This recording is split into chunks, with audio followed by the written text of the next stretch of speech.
would like to thank the organizers for inviting me here. This is a joint work with Gary Miller and Richard Peng. I will be talking about linear system solvers, and specifically, my focus will be on linear systems AX equals B, where A is a Laplacian, a graph Laplacian, which is a symmetric matrix with negative of diagonals and 0 row sums. And here we have two parameters, the dimension of the problem or the matrix n, and the number of non-zero entries of it. Usually they are sparse, and that's m. Okay? I will actually try to keep algebra at a minimum here. So whenever, because there is this one-to-one correspondence between Laplacians and graphs, when I say system or matrix, I'll be meaning graph and vice versa. So it will be fairly visual and pictorial. So it's going to be a matrix times x equals b. So why do we care about solving Laplacians? Of course, they have been traditionally very useful in scientific computing applications. For example, solving partial differential equations on nice meshes like the one in the bunny over there. But there's many new applications, for example, in networks. Applications like link prediction or recommendation systems, or studying protein interaction networks. Or applications in computer vision, like image denoising, image in-painting, or image segmentation. So why do they show up in the applications so often? I will list a number of reasons. First of all, Laplacians are the algebra behind Ohm's and Kirchhoff's law that govern electrical flows in electrical resistive networks. They're also very closely related to random walks on graphs. Also, their eigenvectors capture information about cuts in graphs. So they appear spontaneously in applications. But I can also say that they, in the last few years, we've become suspicious about their power. And that started with a great result by Spielmann and Teng in 2004. They showed that we can solve these systems in time proportional to m and a very big number of logarithms, log to the 50 or something. And solutions of problems based on Laplacian solvers have been accelerated and occur more often since then. So today, after some recent improvements on solvers that I'm going to be talking about, we can actually think of Laplacian solvers as a very powerful algorithmic primitive. And there's one recent example of that. The new fastest known algorithm for the max flow mean cut problem, a very fundamental and very well studied problem in algorithms. There was an improvement after 20 years of stagnation for this problem, basically. So I would like to use a quote by Yiannis and Kellner that Spielmann and Teng have ignited what appears to be an incipient revolution in the theory of graph algorithms. And actually find this and several other things, background things, in those two papers there. The second one is online, so you can actually start looking at it. So today I'll try to give you an overview of the state of the art in theory, which is an algorithm which runs in time m log n. That's recent work. Also, I will give an overview of the state of the art in practice, which is an empirically linear time implementation with very strong constants, very fast. There are a few exceptions to this statement. So the current implementations are still to be improved. There's still room for improvement. I will try to talk about that in the third part of the talk, which is bridging the gap between theory and practice. And I'll give you some ideas about sketching large graphs, finding sketches of large graphs. So what is the basic idea behind the linear system solvers I will be talking about? Well, it's a very basic idea actually in algorithm design in general, which is instead of solving the given input, the given instance, we'll try to solve a sparser but similar instance, okay? Where, of course, similar here depends on the application. And I will try to give you some examples of this, which are actually related to our problem too. For example, there is distance-based sparsification. It has been shown that each graph contains a sparse subgraph such that, it's called the spanner, such that for every pair of vertices u and v, for every pair of edges, for every edge uv in A, the distance of the two endpoints of u and v in the graph P is about the same as the weight of that edge in A. So B preserves distances, okay, and this is a spanner. There is also cut-based sparsification. It has been proved that for every graph A, there is a sparse graph B again, sparse, where all bipartitions, two-way partitions in B are nearly the same equal weight as those in A. So there's distance-based, cut-based, studied for a long time in computer science, graph algorithms, for various reasons and various applications. There is a third kind of notion of cut-based sparsifications, and we've heard in this workshop talks about community detection. This is sort of the same thing again. We're trying to find these summaries of the graph, these nice communities, lump up nice communities and perhaps find hierarchies of communities too. So this is also cut-based because those communities are well connected. So in our context, in the linear systems, we are going to be looking at spectral sparsification. And it is called spectral because I will be looking at two graphs A and B which have about the same eigenvalues and eigenspaces. In some ways, spectral sparsification subsumes distance-based and cut-based. So it's simultaneously distance and cut-based sparsification for A and B. So in numerical analysis, of course, the problem has been studied for a long time, and the sparsifier B is known as preconditioner, in case you've heard the term. Preconditioning is very well studied, and in the numerical analysis community, the study has been done mostly from an algebraic point of view. They are looking at the matrix. Our work started actually with a great idea of Pravin Vaidya in the 90s, who actually proposed viewing the preconditioning problem as a graph problem instead of seeing it as an algebra problem. So in our case then, there's the algebra, which is going to basically guide us to find the appropriate measure of similarity and distill sufficient conditions that lead to a fast solver. So this notion of similarity is basically two requirements. We want to build an incremental sparsifier B from the graph A. By incremental, I mean that the number of edges MB will be slightly less by a constant factor relative to the number of edges in the graph A. But at the same time, we should have this second relationship, inequality, with quadratic forms x transpose bx and x transpose ax. Those two must be within a factor of k. Think of k as a constant. Those are the two requirements that are actually sufficient to lead to a fast solver. And I will just, and this, this k is basically some sort of quality. It measures the quality of the approximation. And I will go directly to a high-level idea, give you a high-level idea about how the algorithm works. So in our input graph, which is the blue cloud, we're going to find a tree.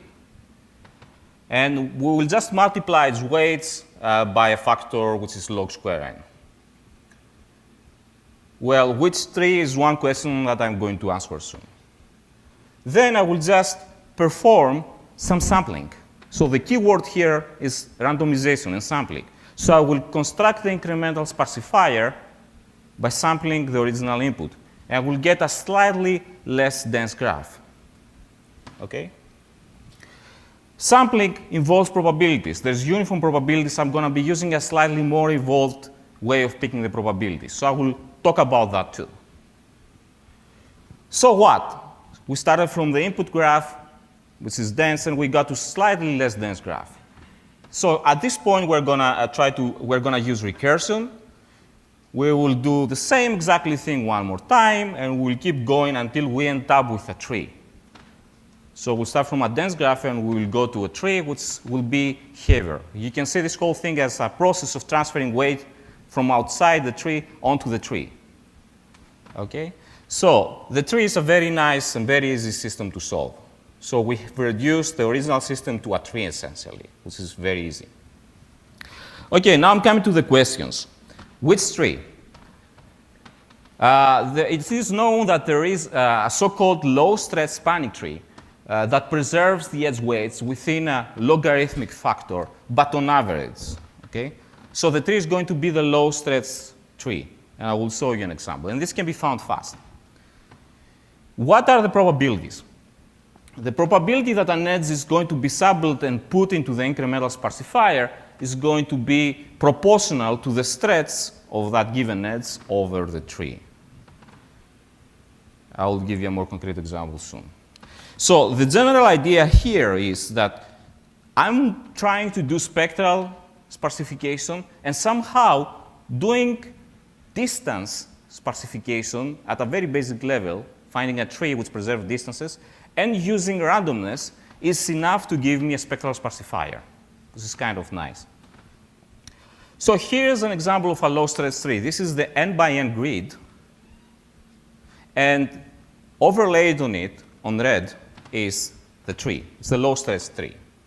So most edges of the grid have a low stretch. Look at this yellow or orange one. There is a path of length 3 over the tree. So the stretch for that edge is 3, very small. There are edges that have high stretch. Look at this green edge over there. The path between the two endpoints in the tree has length about n. So this is long. But the number of high stretch edges is very small, so the average is small. So what I'm going to do then is sample edges to put them into the sparsifier.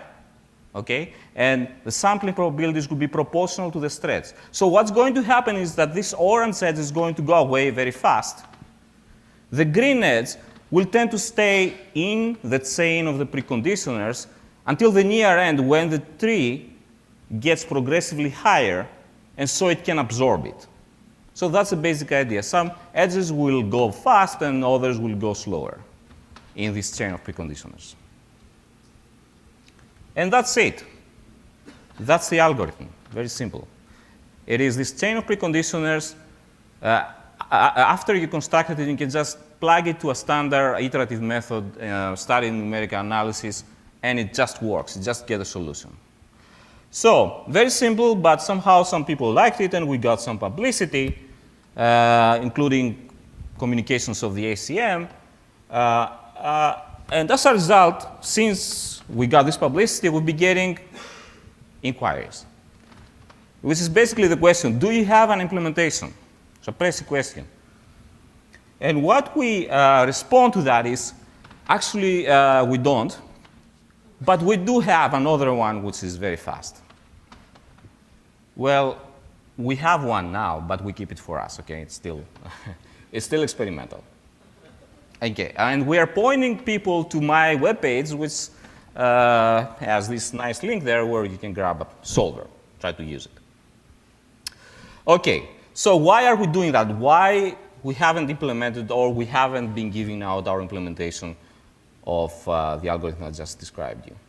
So this is because in practice, when we do want to solve problems, constants matter. Even that log n, it's not clear that it has to be there.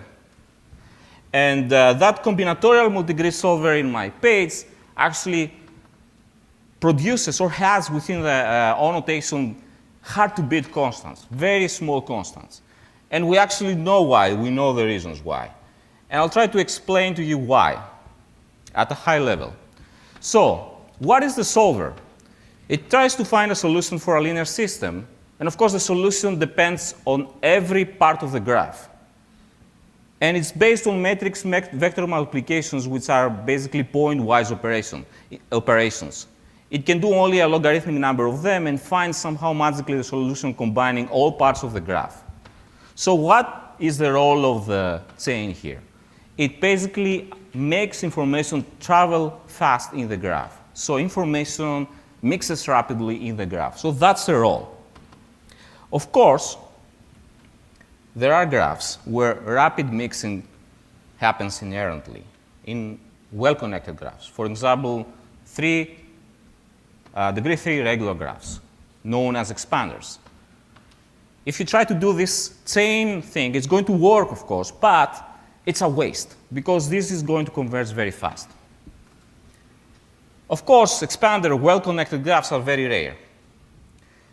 However, even when you have something like this, where you have two expanders with an edge in the middle, where this is a case where information doesn't mix rapidly because it gets stuck in the two halves, it is possible to identify, if it is possible to identify the well-connected and relatively isolated from their neighbors components, like the two expanders here, then we can actually construct a good preconditioner too.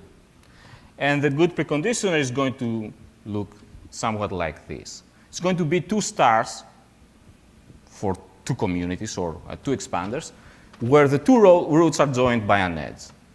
So those two roots, I plotted them with red because they are actually going to be extra dimensions in the preconditioner. The preconditioner is going to be slightly larger.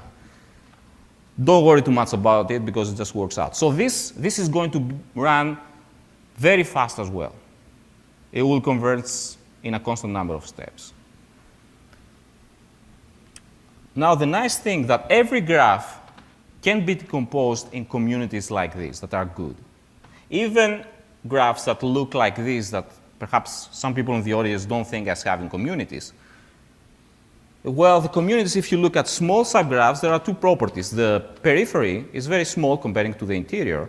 And because the size is small, just by the fact that it is small, the information in there is going to mix rapidly. Okay? So basically, CMG, combinatorial multigrid, is a cut-based graph sparsification algorithm that detects these communities. We know how to compute satisfactory, perhaps not great, but satisfactory decompositions in sparse graphs. And we can do it very quickly. And somehow, this approach gives better spectral approximations for the same amount of size reduction. So for example, for the grid, you can reduce its size by a factor of k, and that approximation quality is going to be square root of k. With the previous approach, that's going to be a k. So we go down from a k to a square root of k, and this is the constant, and makes a big difference in practice. However, as I told you, there are difficulties. These decompositions can be found in sparse graph, and unfortunately, we do not have yet a satisfactory way, or fast and theoretically sound way of finding this decomposition in dense graphs. So if the input is dense, CMG is not going to work. And there are other cases too. CMG is also going to construct this hierarchy, this chain of preconditioners. And sometimes, during this process, some of the graphs will get dense. And because they are dense, we will not be able to use recursion. In this case, the CMG will stagnate as well. This is rare. There has been a study by Livner and Brandt, recent, where this happened only in 26 cases out of 3,374 real-world examples from all sorts of applications. This is good news, but this is bad news because I really want to be able to solve all problems in a black box manner. So I'll try to then give you some ideas about how to do that, and this is the third part of the talk. Okay.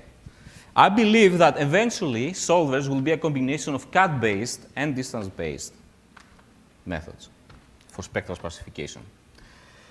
So one idea, I don't know how it's going to turn out to be, but I will just explore some ideas. And one idea is to use the following theorem, or try to use it. Spielmann-Srivastava, great result, says that every graph has an excellent sparsifier, which is very sparse, and log n edges.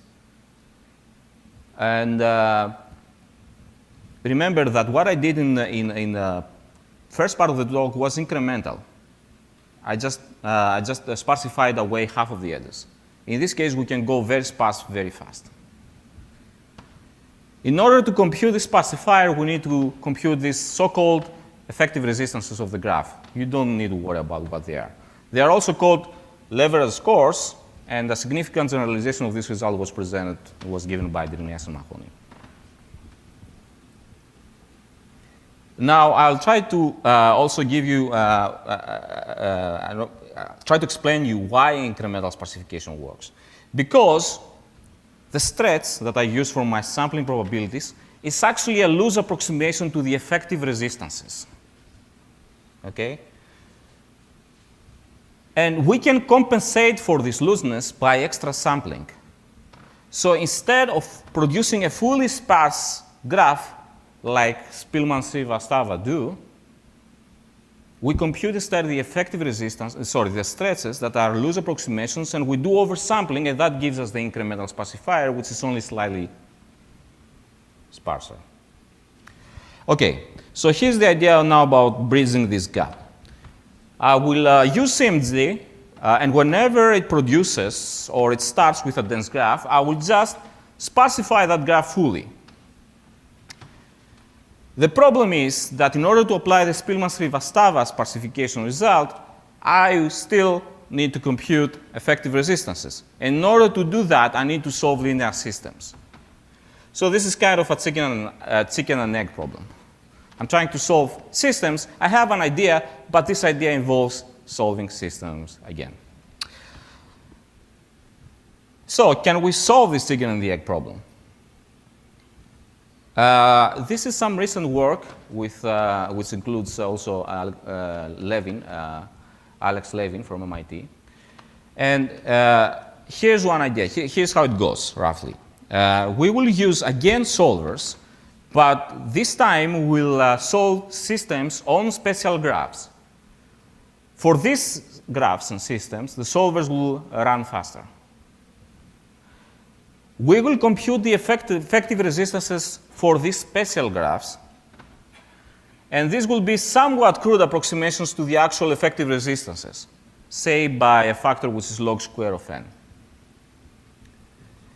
Then we will do oversampling. We have these loose approximations, and as I explained, oversampling is a compensation for that. And that will produce just a slightly more dense graph. So instead of having n log n edges, I'm going to have n log cubed edges. And then I will fully sparsify the last graph.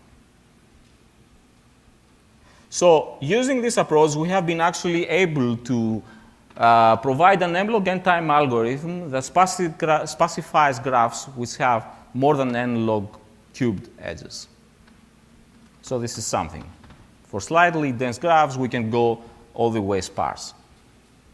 And actually, we have been able to give a linear time solver for slightly dense graphs.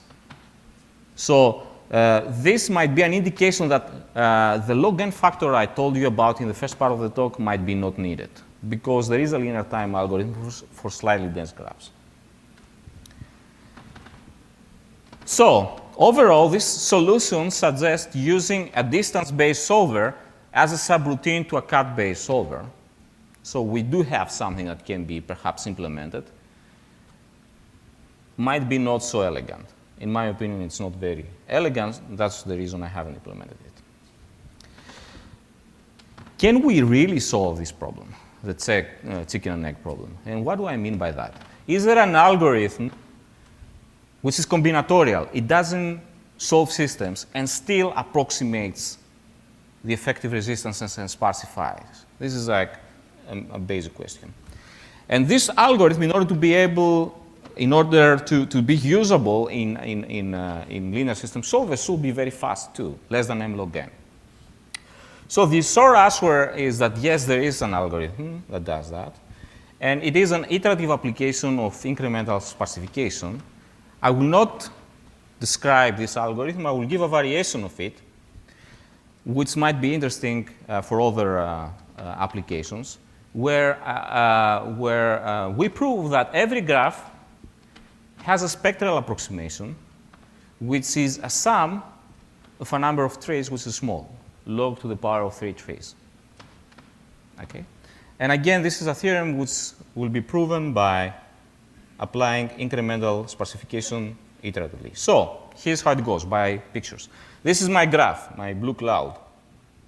I will find a low stretch tree for this graph. I will remove the tree from the graph. Then I will find another low stretch tree for what is left. I will remove it again. I'll keep doing the same until I compute it in this way, log square n trees. So now, given those trees, if I keep them in the graph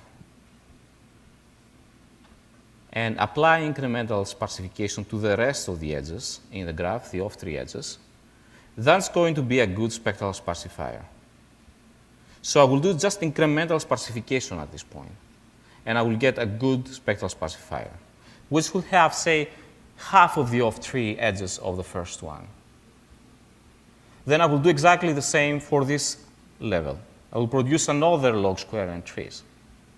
I will sparsify again by a constant factor and keep going. But because every time I do that, I sparsify away a constant factor of the edges, this is going to take log n levels to finish. And I will have produced, by the end of that, log to the power of 3n trees. The sum of these trees is going to be a very good approximation for your graph. So every graph has a sum of trees, which is a spectral approximation, which means it has the same eigenvectors, same eigenvalues, distance-based approximation, cut-based approximation, everything you like. Okay? So that's it. Conclusions. I will use a quote from that article I told you about, Network Solutions. There is a new breed of algorithms, of ultra-fast computer algorithms, that offers computer scientists a novel tool to probe the structure of large networks. We have discovered practical algorithms. There's still room for improvement, though. And I have argued that a combination of graph theoretical algorithms and randomized linear algebra can produce extremely powerful algorithms, and extremely simple, too. And the hope is that some of the methods will extend to more general linear systems. And this is the end of my talk. Thank you.